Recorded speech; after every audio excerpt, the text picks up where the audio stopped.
Naira had never seen the sun rise, yet she could feel its warmth brush against her face every morning. The red desert stretched endlessly around her home in New Arizona, a world where Earth's ruins were far behind, and alien winds whispered secrets of survival. She had been blind for as long as she could remember, the result of a sandstorm that had ripped through her village when she was only 5. But the world she knew was rich with sounds, smells, and vibrations. She could sense the pulse of the ground beneath her bare feet, the hum of distant machinery, and even the subtle rhythm of a passing creature's heartbeat. To her, this world was alive in ways most people would never notice. Her father, Chief Dakota, had always been her anchor, a proud man with skin weathered like old leather. He held the traditions of their Apache heritage close, even on a planet so far removed from Earth. But survival had become a hard and unrelenting teacher. The crops had been failing, poisoned by storms laced with alien nanites, and food was running low. Dakota had always protected his people, but the desperation now pressed on him like a weight too heavy to lift. He had made a decision, one that would change Naira's life forever. When the syndicate arrived, clad in metallic dust-coated suits, offering synthetic seeds and security in exchange for allegiance, Dakota had agreed to a pact. The cost of that survival was the hand of his daughter Naira.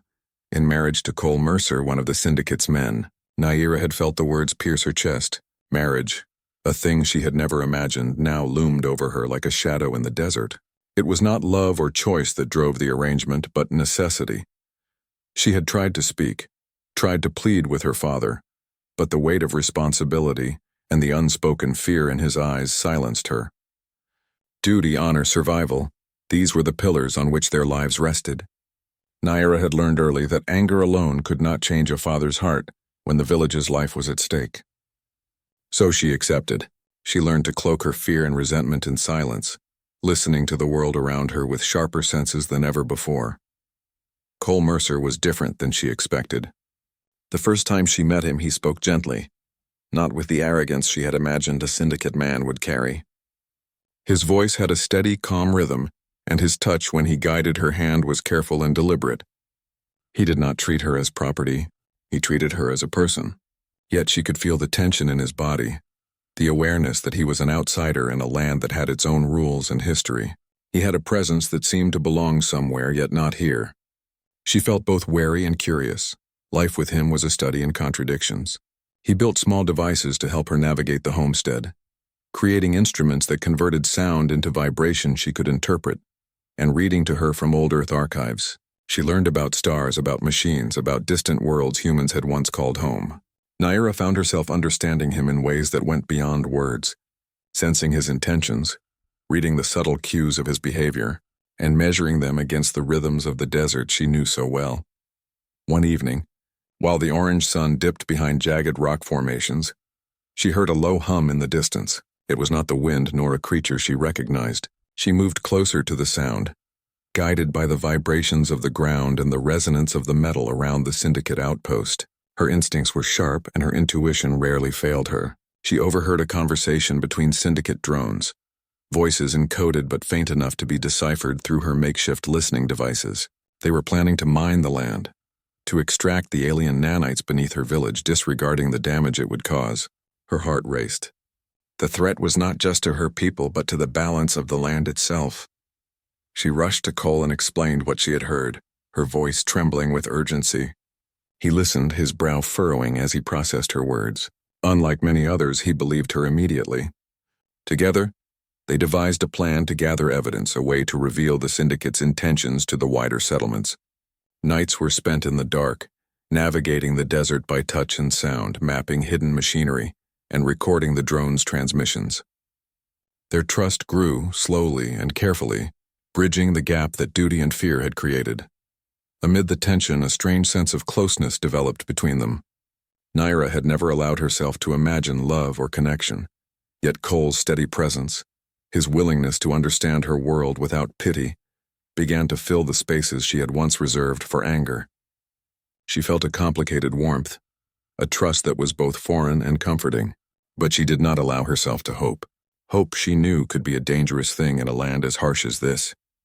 It was during one of these nights, when the wind carried the alien hum of the dunes and the stars were barely visible through the shifting dust, that a wanderer appeared.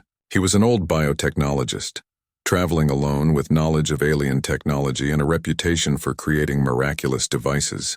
He spoke of an experimental procedure that could restore Naira's sight, using the very nanites that had scarred her as a child. The procedure was dangerous.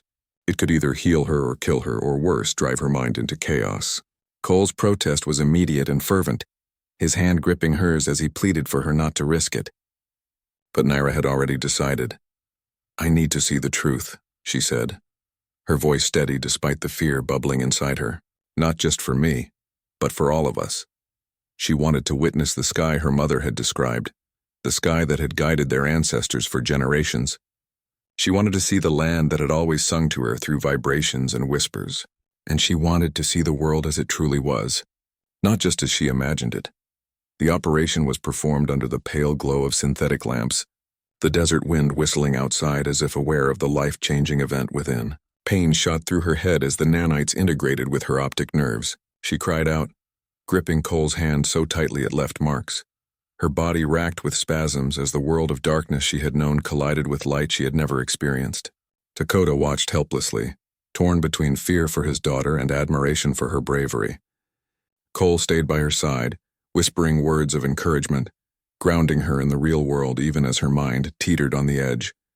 Then, slowly, darkness began to lift. A blur of colors appeared, unformed and shifting. She blinked and the blur sharpened. Shapes emerged from the chaos. Rocks, sand, machinery, the familiar contours of the desert she had always known. And then she looked up, the sky. It stretched endlessly above her, vast and impossibly deep, painted with colors that no description could capture. And there, moving within the patterns of the clouds and the alien auroras, was something she had never seen before. A presence, a movement that suggested awareness. Something watching, patient and silent. Naira gasped, not at Cole, not at the desert, but at the revelation itself.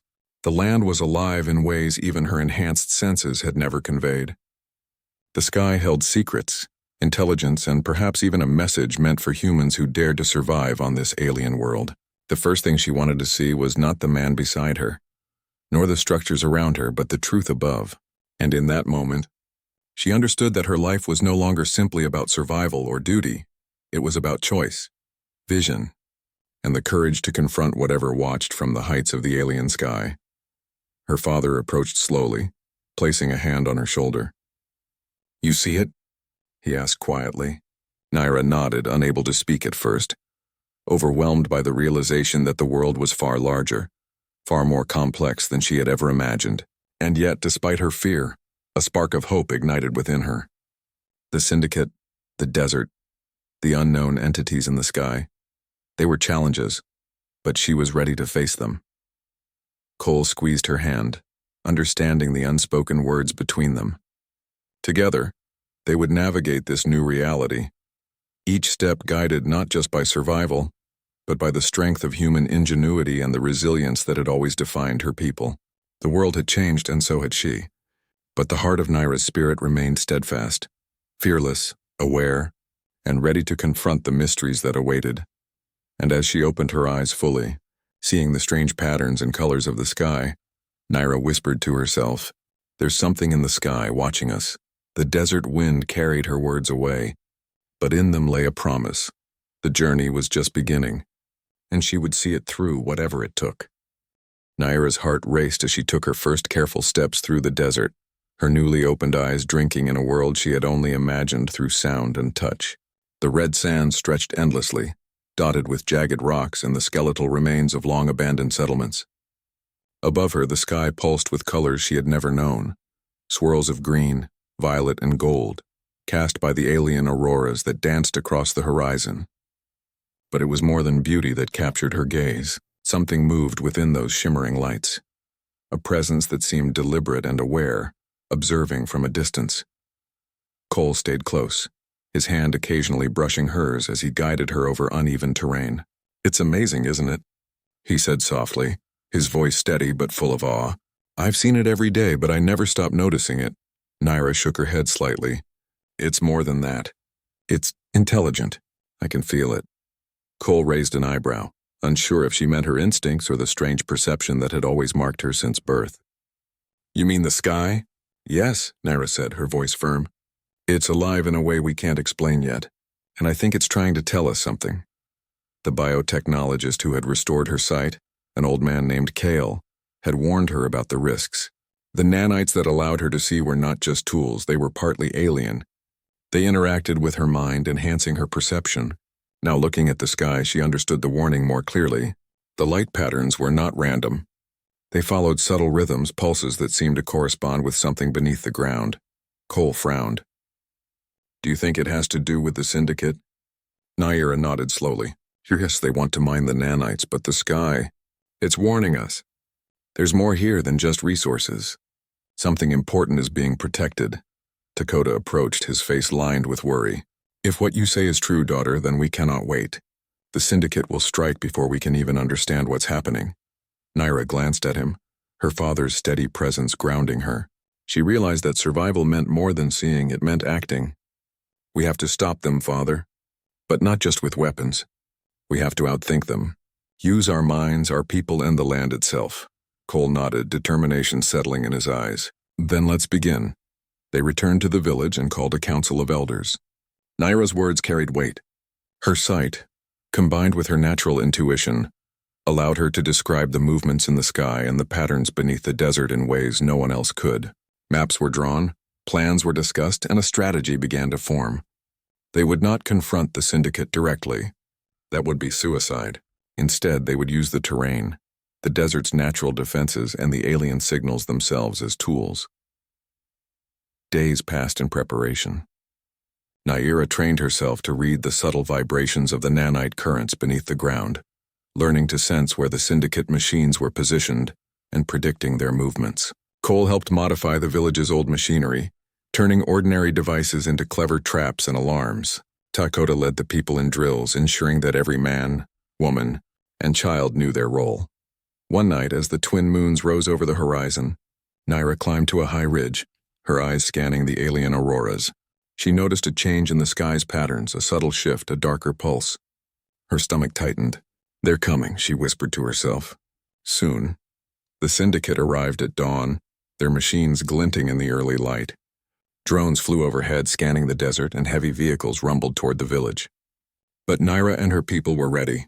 Cole had set up devices that mimicked the vibrations of the desert, creating false signals that misled the syndicate machines.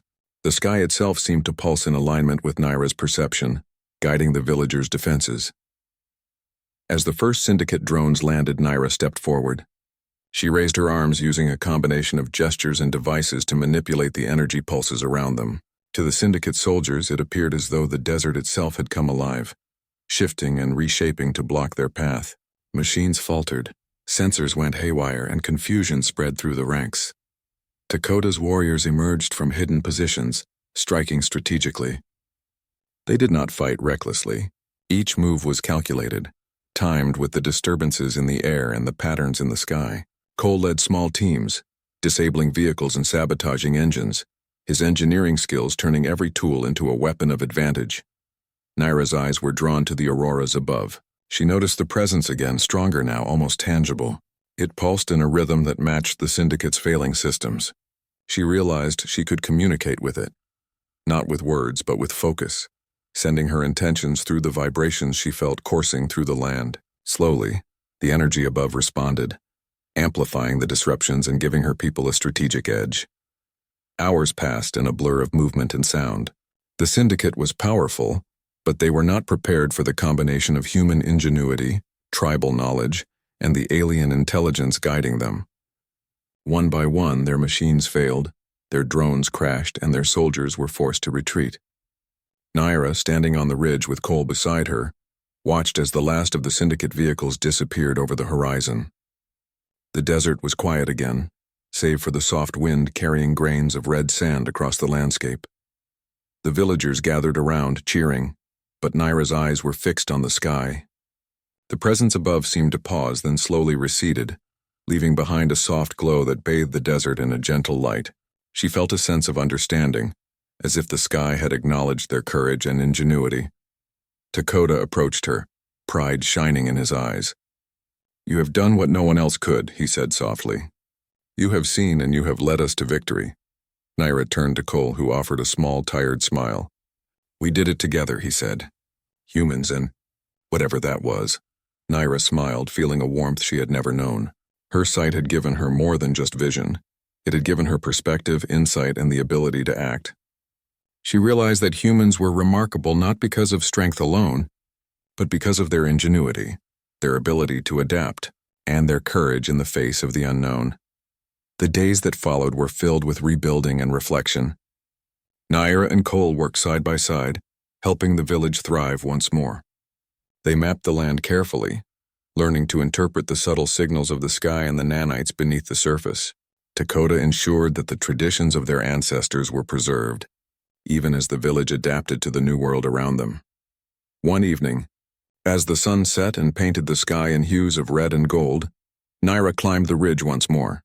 Cole followed, his hand brushing against hers in silent solidarity. She gazed at the sky, seeing the faint traces of movement that had always been there, now more defined, almost familiar. She knew the presence above was still watching, still learning, but it no longer felt threatening. Instead, it felt like a partner, a force acknowledging the resilience of humans. Naira whispered softly, "We are not weak. We are more than they ever imagined." Cole nodded, understanding the depth of her words. Together, they had not only saved their people but had discovered a truth larger than themselves, that humans, with their courage, intellect, and determination, could survive and even thrive in the most alien and dangerous worlds. The desert stretched endlessly before them, alive with color and energy. Naira felt the wind brush against her face, carrying the scent of sand, metal, and life itself. She had opened her eyes and seen the world as it truly was, and in doing so, she had unlocked a power far greater than fear or submission, the power of vision, insight, and the unyielding human spirit. And as the stars began to shimmer in the alien sky, Naira and Cole stood together watching, waiting, and ready for whatever the future would bring. The syndicate might return and the desert might hold more secrets. But they had learned the greatest truth. Humans were not just survivors. They were remarkable, resourceful, and unstoppable when united in purpose and courage. Naira breathed deeply, feeling the pulse of the land beneath her feet and the energy of the sky above. She had seen, she had fought, and she had prevailed. The world was vast, strange, and full of danger, but it was theirs to navigate. And she would do so with open eyes, a brave heart, and a spirit that no obstacle could ever diminish. The desert was silent now, but it held a promise, a story that had only just begun. Naira smiled, turning to Cole and then to her father, knowing that they had changed the course of their people's future forever. The sky above pulsed softly, almost in rhythm with her heartbeat, and she understood. The universe was watching, and humans had shown that they were worth noticing. The story of Naira, the girl who had once been blind, and of her people who had stood against the unknown, would echo through the deserts of New Arizona. Their courage, ingenuity, and determination would be remembered long after the wind had swept away the last grains of sand. And in that moment, Naira knew that the world, alien, dangerous, and beautiful, was theirs to explore, to protect, and to understand.